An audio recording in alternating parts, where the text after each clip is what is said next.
நான் உங்க சரண்யா. என்ன ஐடியானா ரொம்ப மனசு கஷ்டப்படுற ஐடியா தான்.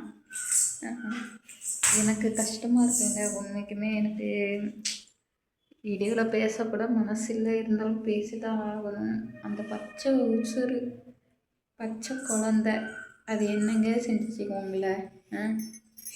அப்படி என்ன உங்களுக்கு ஒரு வெறி? அப்படி என்ன ஒரு பொண்ணுக்குள்ள என்ன இருந்துரும் சொல்லுங்கள். எதுக்காக நீங்கள் இப்படி பண்ணினாங்கன்னு எனக்கு தெரியல. என்ன ஒரு அல்ப சந்தோஷம் உங்களுக்குள்ள? சந்தோஷம் என்ன சந்தோஷம் இருக்க போகுது? அதுக்கு இடைஞ்சலாம் அந்த குழந்தை வந்துட்டு 5 மாதம் குழந்தை.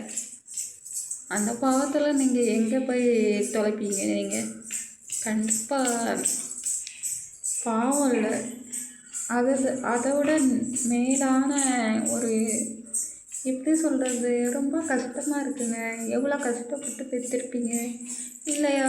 10 மாதம் சுமந்து 10 மாதம் சுமக்கிறதுங்கிறது அவ்வளோ ஈஸியாக?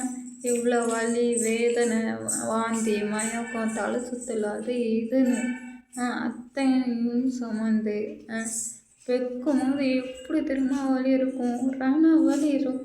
அதெல்லாம் தாண்டி பெற்று 5 மாதமாக பார்த்து எப்படி நீங்கள் இப்படிலாம்?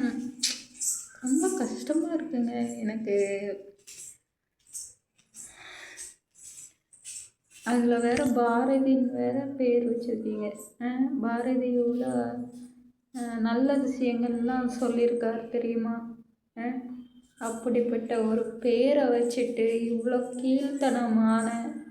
கீழ்த்தனமாக போயிருக்கீங்களே. உங்களை நினச்சாதான் எனக்கு ரொம்ப வேதனையாக இருக்குங்க.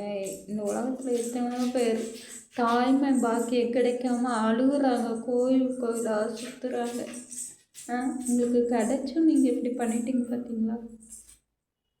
இதுக்கெல்லாம் நீங்கள் வெளியே வரக்கூடாது. நீங்களாம் இந்த மாதிரி ஆளுங்கள்லாம் வெளியே நடமாடக்கூடாதுங்க. உண்மைக்குமேங்க ரொம்ப கஷ்டமாக இருக்குது. இனிமேல் யாரும் இப்படி பண்ணாதீங்க.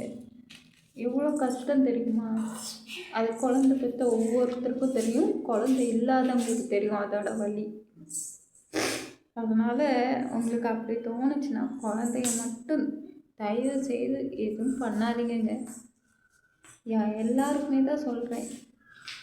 எனக்கும் தான் நான் சொல்கிறேன். எனக்கும் தான் இந்த பாடம். நானே அப்படி இருந்தால் கூட குழந்தை எதுவும் பண்ணக்கூடாது. குழந்தைங்க அது பச்சை உசுருங்க. அதுக்கு என்ன தெரியும் நம்ம எதுக்காக செத்து போகிறோம், எதுக்காக நம்ம அம்மா நம்மளை கொல்றாங்க அப்படிங்கிறது அந்த குழந்தைக்கு தெரியுமா? தெரியாது. அப்போ ஏங்க எதுக்காக?